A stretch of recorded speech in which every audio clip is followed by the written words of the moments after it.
We'll make sure that that we actually let people in this time, unlike last time when apparently I went like 3 minutes talking without realizing that I wasn't actually live yet.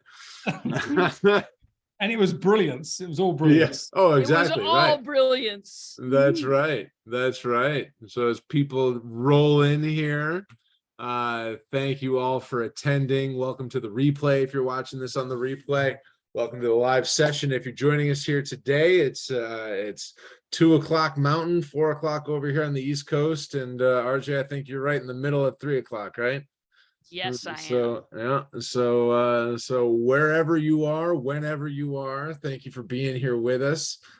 This is going to be an exciting conversation today. We actually have more registrants today than we've had in a long time, so this seems to have piqued some curiosity here today. So the concept of engagement versus marketing. So it's going to be a fun conversation, that's for sure.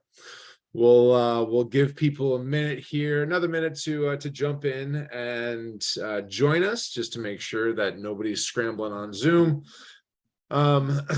Because it's not like anybody ever went wrong with Zoom before. Look at this, we already got a Not hand even raise. Oh boy. All right. Well, so we are gonna get rolling. So again, thank you so much for joining us on today's community table discussion: engagement versus marketing, how to use engagement to build stronger connections with your audience. And for two people that have been talking about marketing pretty much every month for the past 2 years, this is going to be an interesting conversation to bring in the idea of differentiating that from engagement. So I'm excited for this. I think it's going to be really, really cool. So joining us today, as well, first of all, I guess I should, my name is Ian Campbell. I'm the CEO of Mission Suite. I suppose I should tell you that. Joining us today, as always, is Dean Isaacs. Dean is the founder of Vantage Group, a business growth strategy firm. He works with B2B companies, helping them grow predictable, profitable revenue and scale their organizations. In 2018, Dean launched the Growth Collaborative, which is a group consulting and mastermind program that helps B2B consultants and experts break through the revenue ceiling and generate high-ticket clients month after month. And I can say that I know a number of people in Dean's groups, and they all rave about him. And I've known Dean for quite some time, and I can vouch for his druthers there too. But today we also have RJ Redden with us. RJ is founder of Black Belt Bots. Try to say that 3 times fast. I actually did earlier because I was, I practice, believe it or not, beforehand. I make sure that I can actually say what I've written down. And I tripped over it like 4 times over. I'm like, you've got to be kidding me. I'm like, this is not that challenging.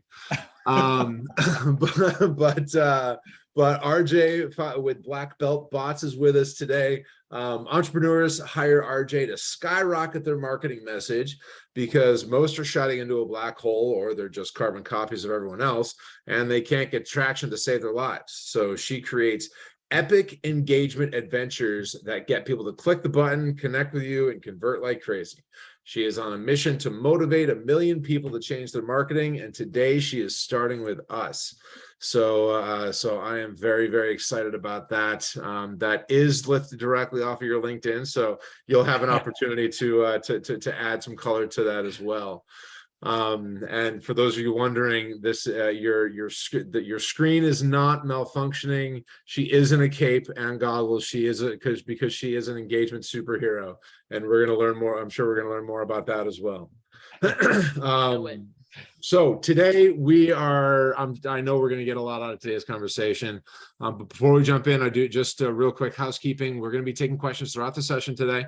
So if you have questions, do us a favor though, and use the Q&A feature in Zoom. Karen, I see that you have your hand up. If you have a specific question for us, just do us a favor and drop it into the Q&A for us, and so that we can all collectively look at that and make sure that we're addressing those. If there's any problem with Zoom specifically, then you can shoot me a chat, and I'll kind of be working on it in the background as well, while the smarter people than I are rolling, and we see you're here. So thank you, and thank you for joining us. It's I'm excited for it. All right, so RJ, we talked a little bit about you, and since I was in high school, well, like a freshman in high school, I had a crush on a girl that could raise one eyebrow, and I've been trying to figure out how to do it ever since. I've never figured out how, but you have a very impressive lift on there. I know. I worked on that lift when I was a kid watching Spock. Oh, Remember yeah, that right. guy? Woo, Right, he yeah. could Yeah. hit the heights with that thing. Seriously, I mean, that was like his own widow's peak, I mean, that was a whole different deal.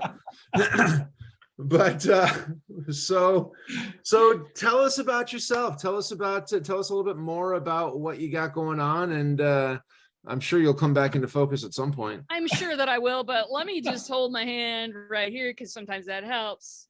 Maybe. Or maybe I'll just try to stand still, you guys. Sometimes There that we helps go. too. Yeah, right. Hey! Hey. Yeah, I should watch getting up out of my chair because I just go all over the place. They haven't invented the camera that can actually follow me and keep me in focus. So I'll try to focus up. What was the question? So tell us a little bit about yourself. Give us a little bit more color to your background. Tell us the origin story of the goggles and the cape. We want to learn more about you. All right. So here it is in a peanut shell. Way back in 1973. No, I'm just kidding. No, I've been a marketing geek for the long time. I remember pointing out billboards to my mom going down the street going, that's not the color they should have used. And she would look at me, I was 8.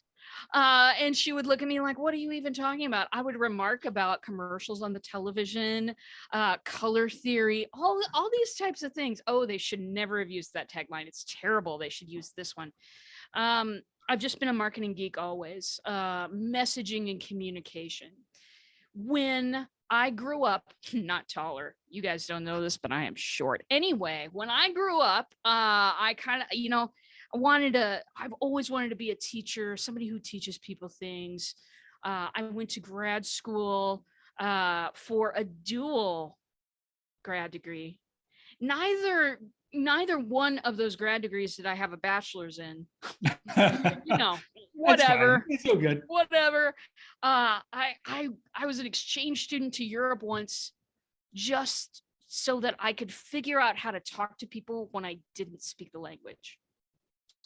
I love explaining things to people. I love finding different ways to explain things to people. So all of that, plus my marketing craziness, and I became, I went to 4.5 years of grad school, and then I hired myself. Anyway, I'm unemployable. It's the Cape, people. Anyway, so I hired myself. I became a technology marketing coach.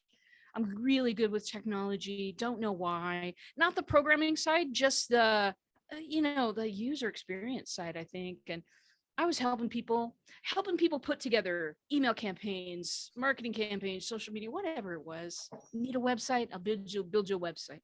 This was my gig. It didn't make me extraordinarily happy because it really just felt like it's like a game of hide the ball, when they used to play that on the school ground, somebody's always got it out of your arm's reach. And but they keep making you think maybe, but hide the ball is definitely, what many social media networks do.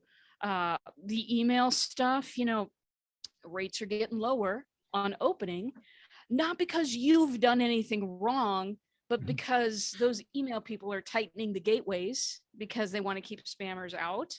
That affects people. Even text delivery is being affected by that. How do you get your message across to the right people? So I was really feeling a little bit like, every 6 months I was starting from scratch and helping people start from scratch. And they would say, why does this change so often? And I would say, algorithm, that word, former vice president on a dance floor, apparently. You know what I mean? Oh, it doesn't mean anything to normal people, algorithm, but that's what it was. The changes are so difficult to keep up with that it's really, really hard to connect. Pretty soon you are writing to, you're writing your content to, and doing your video content to, not your audience, but the algorithm. So frustration abounds.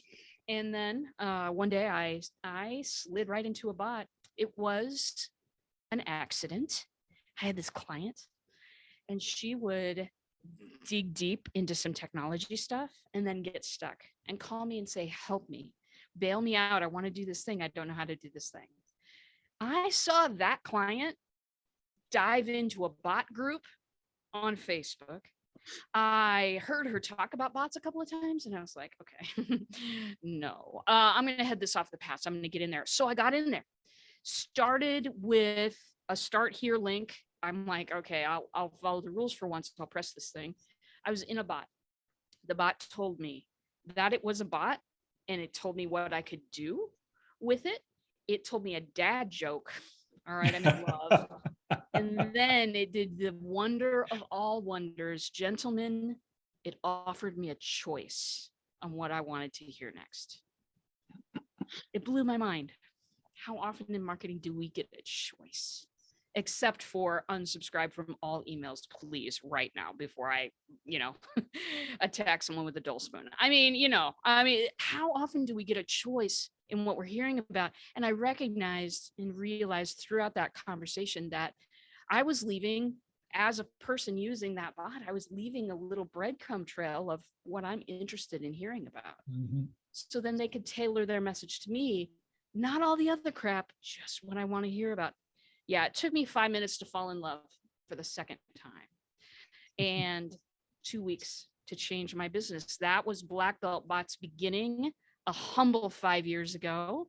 We have sent over 500,000 messages on my behalf and on behalf of my clients. I know what makes messaging work.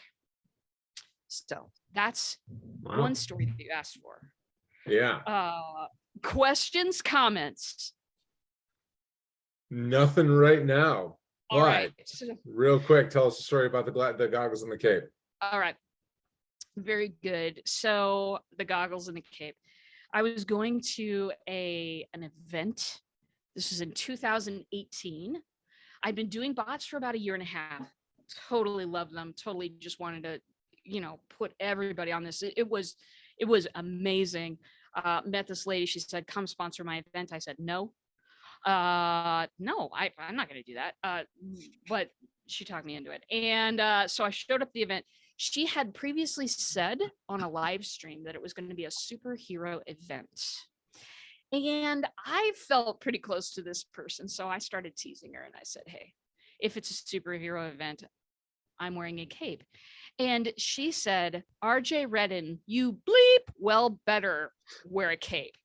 And I'm like, okay, I guess I'm committed. I showed up in a cape.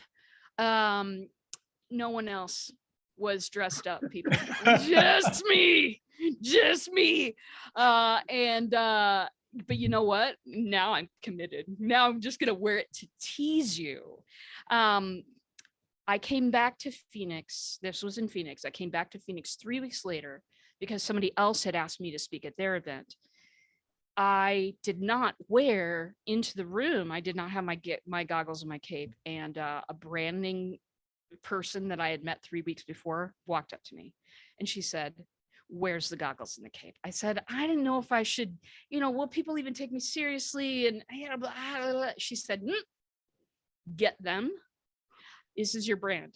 This is your brand now. I'm like, okay, you seem like you know what you're talking about. And it has been my brand ever since. I love the cape so much because who was the alter ego? Was it Superman or was it Clark Kent? Clark Kent, baby. It was Clark Kent. The real person was Superman. He had to glasses nerded up so that he could, be with the outside world and live among people. But his true personality was the superhero that we all know and love. Awesome. Very cool. Very cool. So, you talked a little bit about kind of the bot world and kind of stumbling your way into a chatbot. So can you talk a little bit more about, for people that may not know what a chatbot is, may not be aware of kind of how they operate or what they're able to do? Can you kind of give us let's kind of start there, and then we can talk a little bit more about specifics on engagement, because I know that you personally use those two things to kind of to bolster each other up, right? And to kind of help people build their own quest, if you will. Absolutely. So here's the thing. Most people are familiar with those things that pop up when you're on a website and it's like Clippy. You remember Clippy? I remember Clippy. Right. Boo, seems like you're writing a letter. Would you like some? Shut up. That was how that went. And it seems like a lot of people want to install those kinds of bots on their websites, which I always talk them out of, because that is not the kind of bot I'm talking about. The kind of thing I'm talking about is conversational. It is written in your personality. Mine is written in my personality. I have a little avatar, Spinning Dragon. She's a ninja. She also wears a cape and goggles. You see what I'm saying? There's a whole thing going on. There's a conversation back and forth. Put quite simply, what a chatbot is what if you were on your best hair day, Dean Isaacs? What if you were approaching somebody for the first time and they had a bunch of questions about you?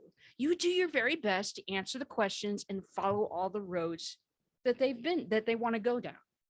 Yep. And then, maybe eventually suggest a meeting of some kind if that opportunity seems like something that could interest you. So a bot is all it is us mapping out all of those roads beforehand. We just map out that conversation tree. What do you say when they say this? What do you say when they press this button? They're interested in this. What kind of an opportunity can you give them here? It's all about being able to introduce yourself without standing across from someone when you don't have the, capability or availability to stand across from somebody. Bots work 24/7, 365. They can introduce people to your company. They can answer frequently asked questions. They can suggest an experience for somebody. They can also qualify people right out of your crowd, because not everybody is right for you. But for me, I have partners. If you're not right for me, you're right for somebody else I know, and I can follow that introduction up. So chatbots it is as if you recorded all of the variations of a conversation, put it in text, and put it online. That's what it is.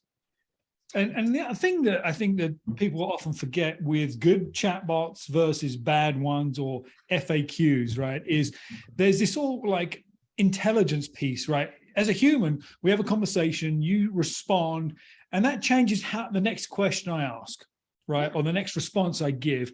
With an FAQs page on your website, that's fine, but there's no intelligence there. So with a great chatbot, it can respond differently based on your questions, what you're asking, where you're going. Like you said, it gives you choices. And that's the difference between the generic, do you want to talk to a salesperson bot, right? That, Xfinity has, versus a real engagement bot, because obviously we're talking about engagement, that you feel like, all right, there's some kind of two-way conversation. I know it's not a human, and that's okay. I'm getting some kind of response that makes sense for my world. Then it changes the experience.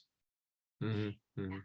It does. And, there are so many, right? They're like, you're getting on to somebody's, I don't know, knowledge base or help system. And they're like, what does your problem have to do with? And you go, marketing. And they go, these 7 articles, flip through these and see if that's what's right for you.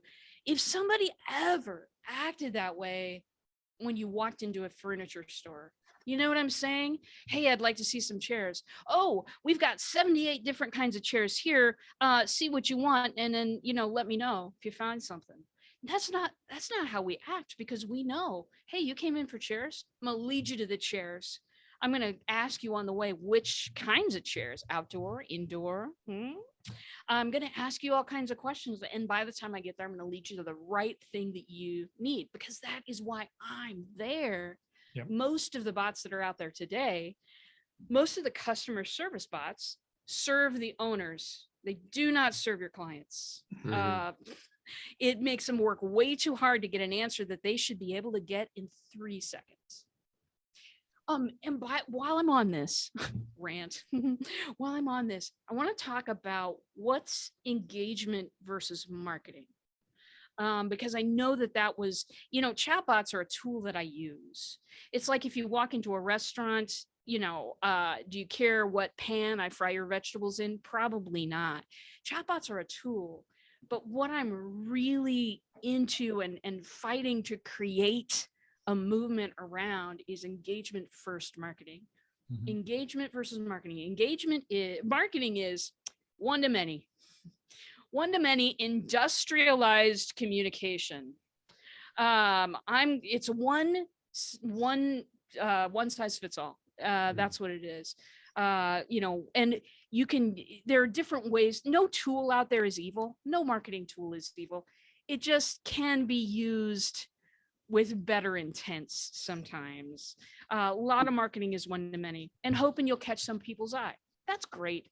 You know what? Do that. That's all good. But engagement is where it's really at. Engagement is to me, it's an invitation to another person to play with me. Mhm. Come take my quiz.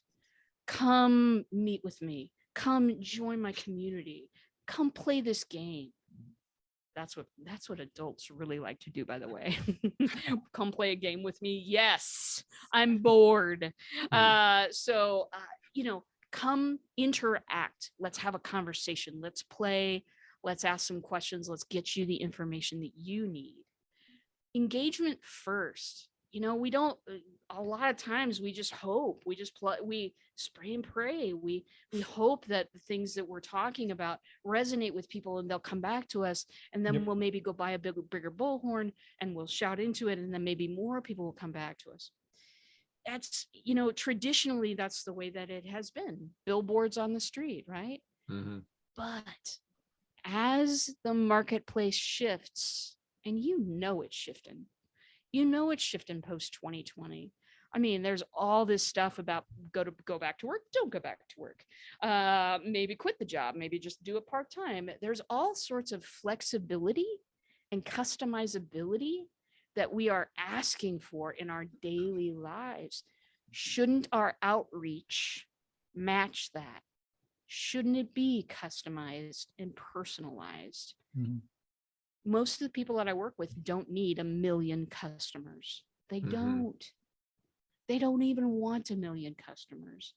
But what keeps being modeled out there is spray and pray, spray and pray, spray and pray. So I'm here to stop all that. Nice. So it sounds like to kind of paraphrase and boil down what I'm understanding, and tell me if I'm right or wrong on this, is that we're talking about taking traditional kind of shout from the rooftop style marketing and turning it and for things like service businesses and software and things like that into more of a Main Street retail approach. Oh, absolutely. More of a personal approach, more of an outreach. That's something that I've been talking about a lot lately, just doing outreach on LinkedIn.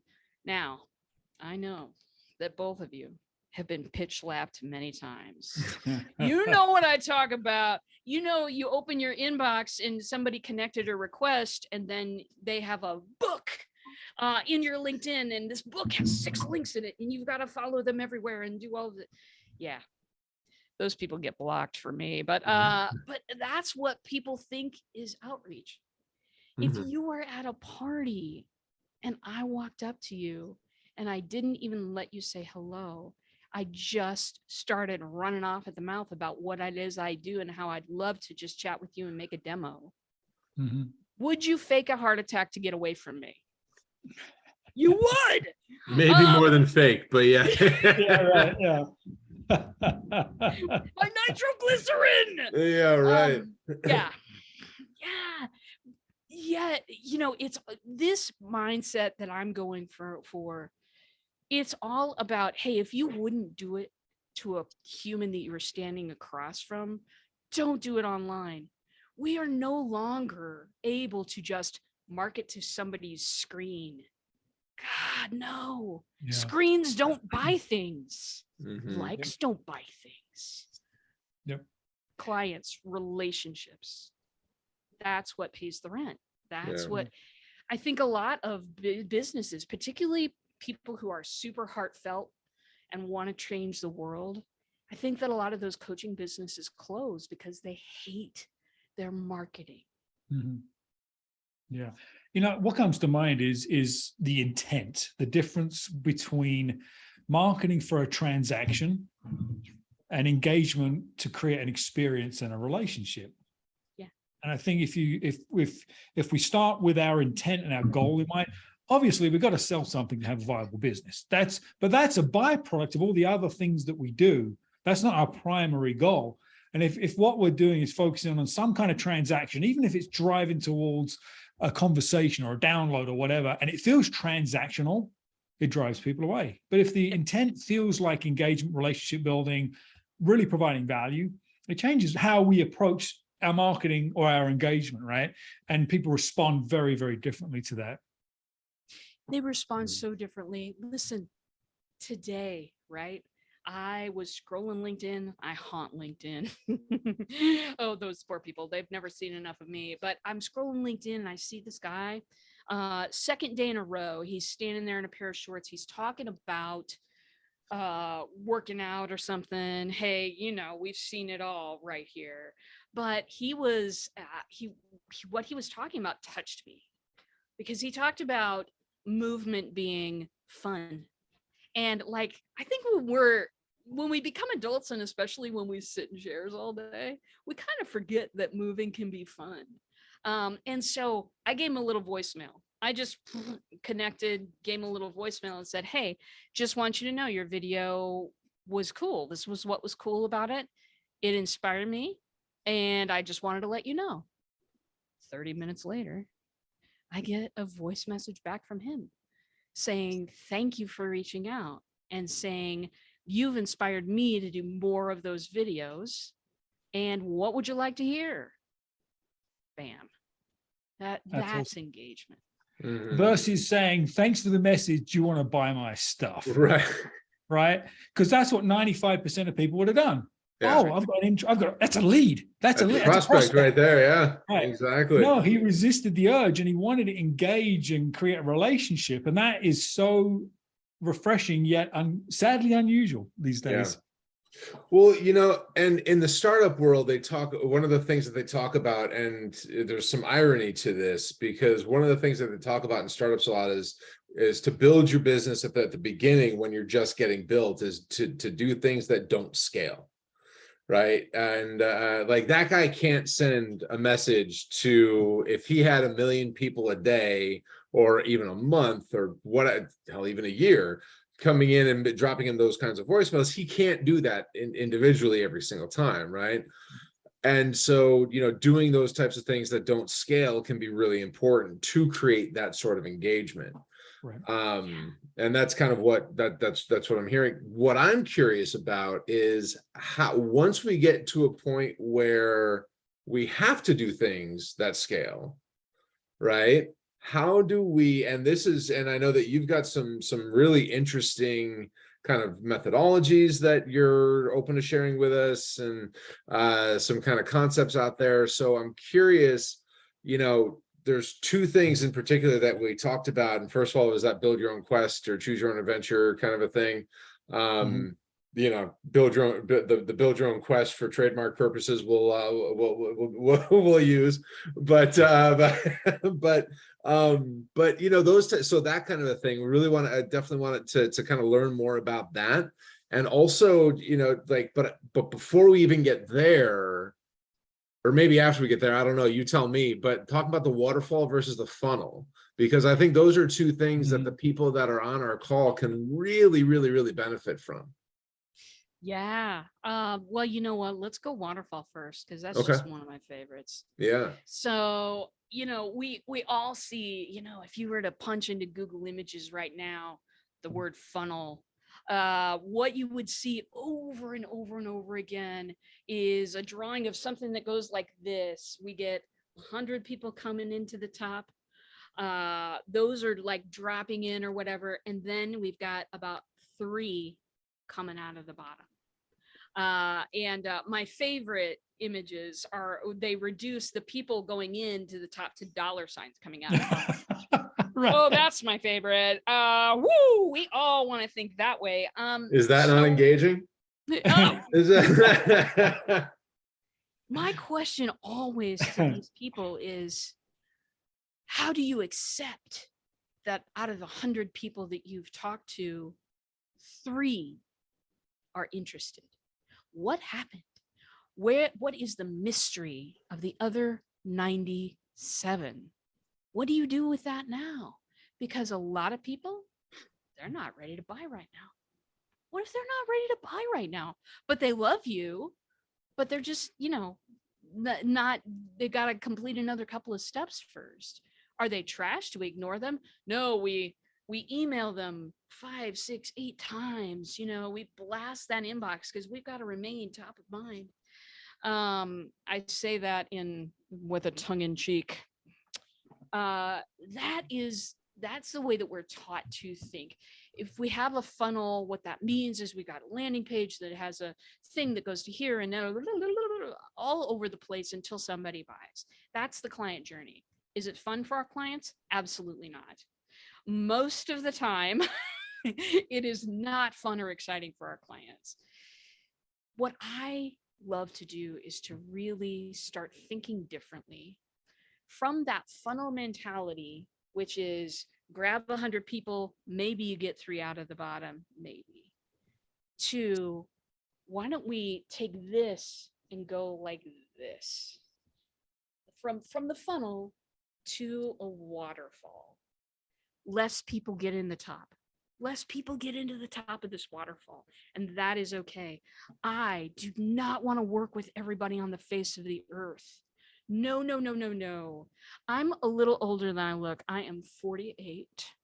My years on this earth, they tell me, are limited. I do not want to spend time working with people whose values do not align with my own.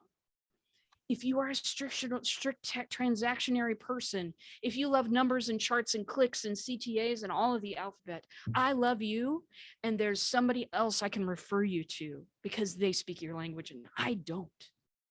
So going from this, we're just going to get everybody we can, to this means I got to know who I am looking for. I don't care about demographics so much. Demographics, whatever. You remember the Apple commercial in 1997 where they were talking about, here's to the wild ones, here's to the weird ones, here's to the people who shook the shoulders of the world. Did they say males in between 35 and 55 and have this sort of income? Oh, I don't care. I care about the choices that you've made and why you've made them. I care about how you feel, what you think, how you react to a frustrating situation. How did you react to the pandemic? What are the driving forces that guide you? That's what I want to know. When I know that, I can go ahead and just work with that waterfall. The people who get in the top are smaller, but what's at the bottom of every waterfall? A very large pool, a large pool of people. Some of them are never going to pay me a dime, and I don't care because they're the best referral partners in the world. Some of them are never going to pay me a dime, but they're going to put me on their platform, much like the 2 of you chose to today. And I'm going to build relationships with even more people. Some of them want to buy something right now because they're ready. Some of them want to buy something in the future when they are ready. Welcome. Welcome, everyone. You can find a place in the pool here. You can swim to a separate part if you want to. Hang out with my people. We're a tribe, we're a community. Let's do that. Let's do that. It doesn't matter when you buy from me. Product is so good that I will just sell it to someone else who is on the need front right now. That's why I like thinking about it as a waterfall. No matter how you get in, you self-select in. I have processes for that I use chatbots for that type of stuff. And no matter how you get in, once you're in, you're in. Once you're in the family. And that's just how I like to run my business. I don't need 1,000 clients. I need 10 that pay me really, really well. And then I need to work on a certain number of, smaller things. And I need some coaching in there. That's my business. That's how I design it. And in the waterfall idea tends to really work well for people who care about the people that come in. Mhm. Yep. So we have a question from an anonymous attendee here. Should referral partners, clients, family, and friends be a part of the waterfall? Family and friends, referral partners, clients, yes. Yes, you're all part of the waterfall. Family and friends, if they're interested. Okay, my wife, she has no idea what I do for a living. She does not care. She should not be in the way of any of these messages. You know what I'm saying? Like I start talking about what I do and her eyes go, "Ooh," no, some people just shouldn't be. There are people though, and talking about friends and family, most of my clients become my friends and family. Dean, we get to hang out every Thursday and Yes, we plan do. world domination, world transformation, not domination. I'm trying to change my language, but my clients become my friends and family, and that's, that's who I want to spend my time with. When they used to talk about offices and how we would go, and with the commute and with the lunch and with the workday and with some overtime, you're spending 10, 12 hours a day at that job. You're spending maybe an hour a day with your spouse if you're lucky. Mhm. There used to be that huge divide. To me, there's no divide. You enter my world, I care about you. I'm going to take care of you. That's the way it is. You pay me, I'll probably take care of you more. But that's a business. So and you obviously chatbots are a big thing, but what are some of the other ways that you because I've been to your website and I know that you don't just have a chatbot on your site, right? But you invite people to take a quiz and kind of go down a path. So clearly you use things that are outside of just chatbots. The chatbots are kind of pretty straightforward. It's relatively speaking anyway. I'm curious from you, as far as engagement goes, how you use those surveys and the quizzes and whatnot to kind of really dive into that engagement. Absolutely. So my biggest sort of the handrail to climb the steps of the RJ's services is quizzes. Those quizzes are all a bot. I do bots that are full page and that present the information as it comes, kind of like Typeform does, if you're familiar with that. I want an immersive experience from the very beginning. So quizzes, what I'm able to do with those is, depending on how people answer, I usually split people into 4 kinds of categories. And what I generally do with those quizzes is kind of give a personality test. You all remember 2014, what kind of Hogwarts house are you? You know what I'm saying? We all had a house, Ravenclaw, obviously. Anyway, we all belong to a house, and people were finding out that stuff for fun. I can take something that's for fun and turn that into a serious business mission. I once wrote a quiz for an accountant. What kind of bathrobe are you? And then he would translate, okay, you're the pink fluffy bathrobe. This is what this means about how you do your taxes and what kind of help you need with them. That's awesome. Oh yeah. One of the bathrobes was a utility kilt. So that's a whole story there. But we're able to use a little bit of imagination, engage people's imagination a little bit, and kind of run with it. I'm writing a quiz right now. Which kind of squirrel are you? We're doing that with a client. There's so many things that you can do there. collecting information on people's values, personality.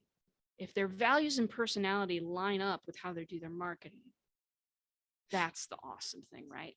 Now you're going to direct people to you that are not tire kickers, that show up on the call and they're in love with you already. Had that happen this week.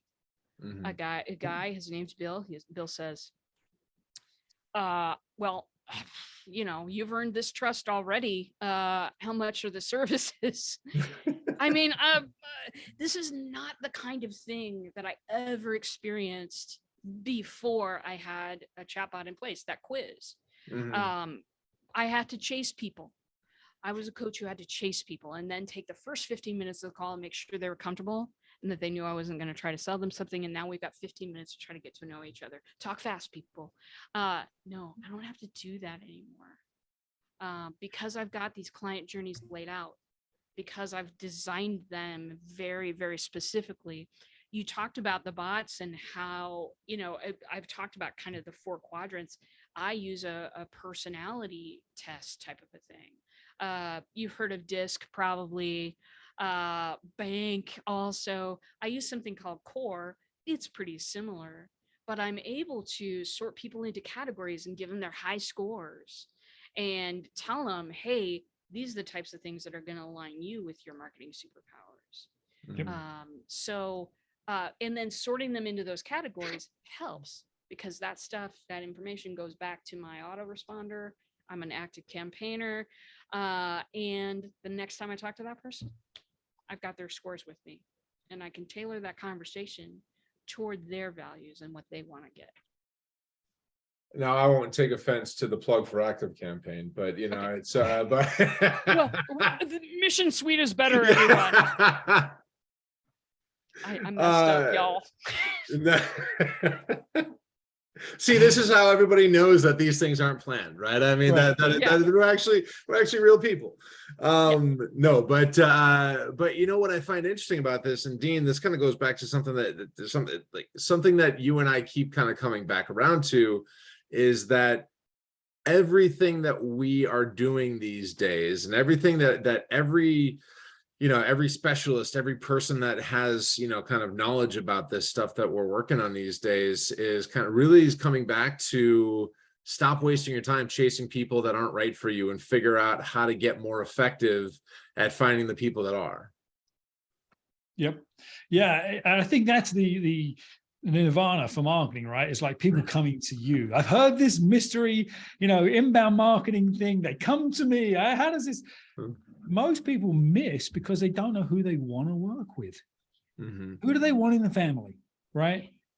And I if anybody knows me, they know I talk about ideal client profile, right? And it's not the demographics. You're right, RJ. It is the psychographics. It's how they think, what they believe, how they want to interact. It's behavioral.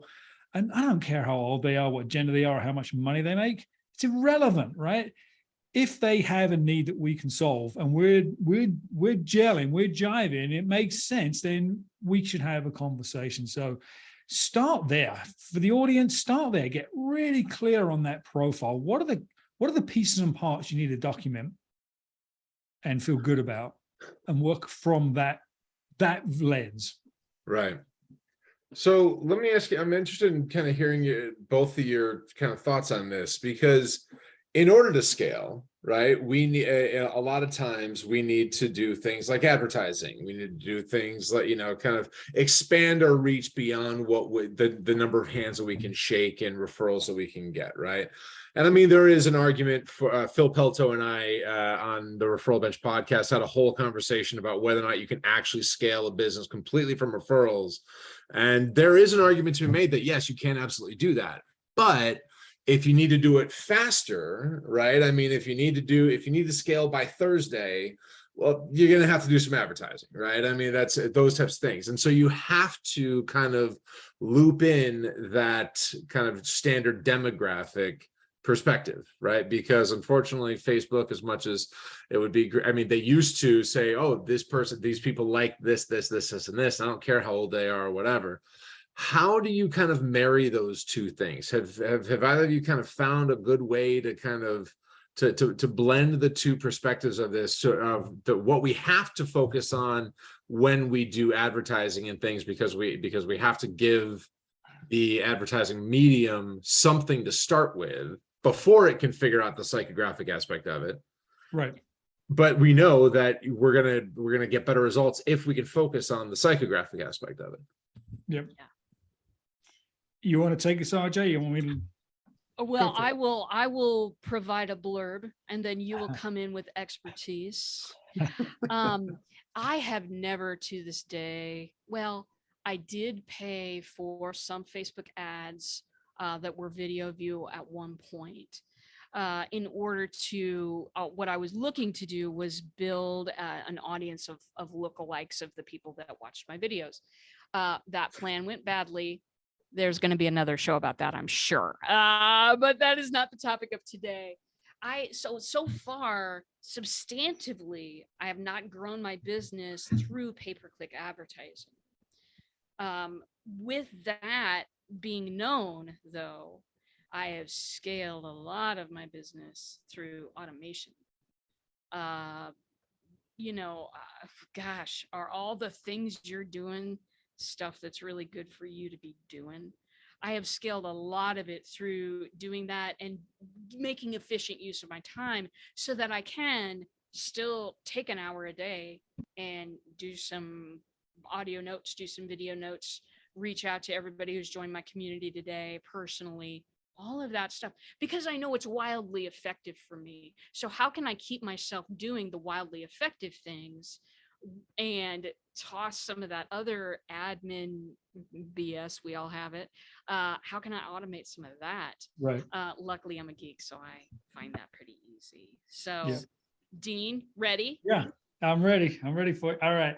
So two comments. The first comment about the referrals, Ian, I think you and Phil are right on. It's hard to scale a business based on referrals only, especially when you don't have a system that produces referrals on a repeatable basis. If you're just waiting for the phone to ring, who the heck knows when it's going to ring?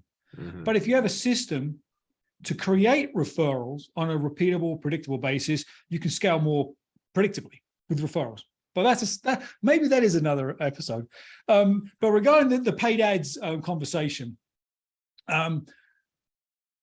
let's use Google AdWords just as an example, right? You put in your profile, your demographics, you want to target, and all of that stuff. Certainly is keyword oriented. So your keywords can attract certain psychographics, right? You're attracting leads versus putting stuff in front of someone, right? Whereas like a LinkedIn ad, you're defining a persona and you're shoving the ad in their face. Google AdWords is driven by inbound, right? By search. And so either way, your advertising messaging dictates who gets into the waterfall, right? You may have to attract by a demographic. And if you're not paying for display, you're paying on click. If I look at RJ's ad, I see her persona, her style, her messaging, I'm like, that's not for me. She hasn't paid for that display. She only plays on the click. But if I connect with that psychographics, that language, that style, and I click on that baby and I get into her waterfall, into her funnel, she's going to pay for that ad. So that's one way you can use psychographics and a style, if you will, versus the demographics. Demographics gives you eyeballs. Psychographics around messaging gets you clicks. So I'm hearing don't focus on just like CPA, standard CPM, and don't focus on impressions. Focus on what your action on people taking action and paying for the action itself, because the people who are psychographically at least inclined towards you are going to be are the ones you're going to be paying for. Yeah.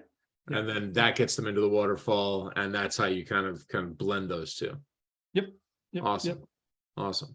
So we have a question here about prospecting and lead generation, because again, all this stuff kind of does depend on bringing in leads first and foremost, right? So our Dean or RJ, do you use LinkedIn Sales Navigator Core to prospect for lead generation? Sales Navigator. And I also have been trying a system that some friends of mine have they're computer geniuses, way more genius than I am. I've also been trying warm leads today, which adds some automation to the parts of the process that don't really, the page views and the, click connect with me and all of that kind of stuff.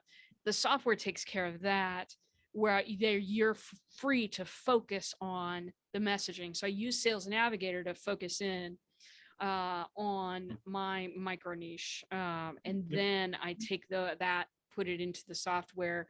Some of the boring stuff is automated away. And then I'm free to just focus on connecting, messaging, keeping track of conversations. Yep. That's how I do it. I agree. I think the Sales Navigator filtering is really powerful, right?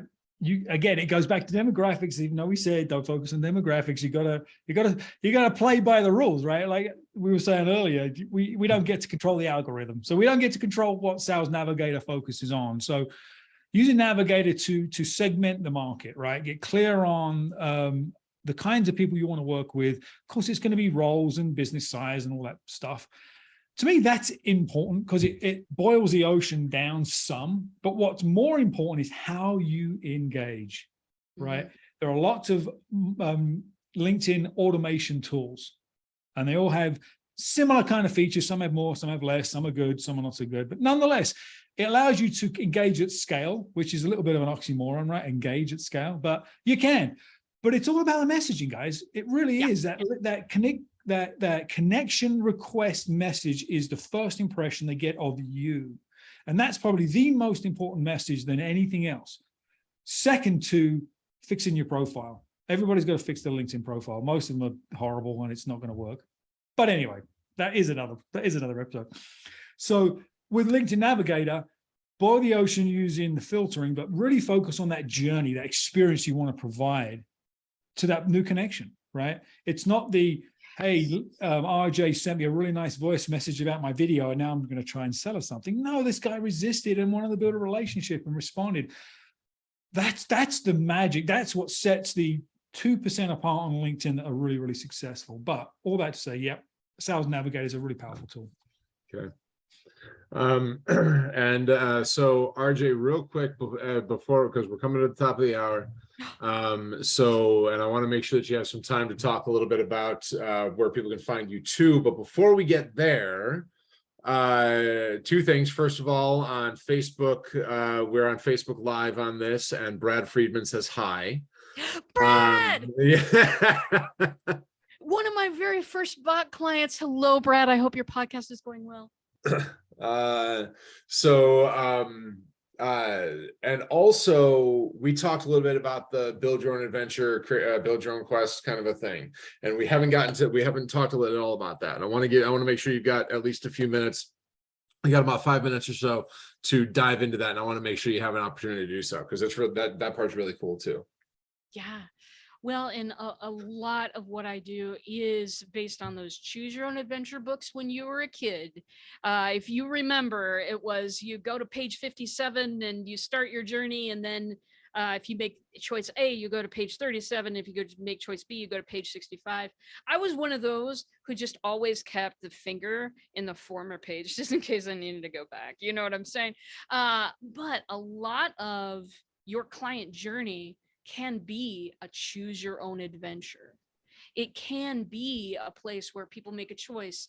The way I explain it is kind of a playground. Hey, this isn't a place where you have to do this and this and this and this. It's a playground. You can go to the swing set. You can go to the teeter totter. What floats your boat?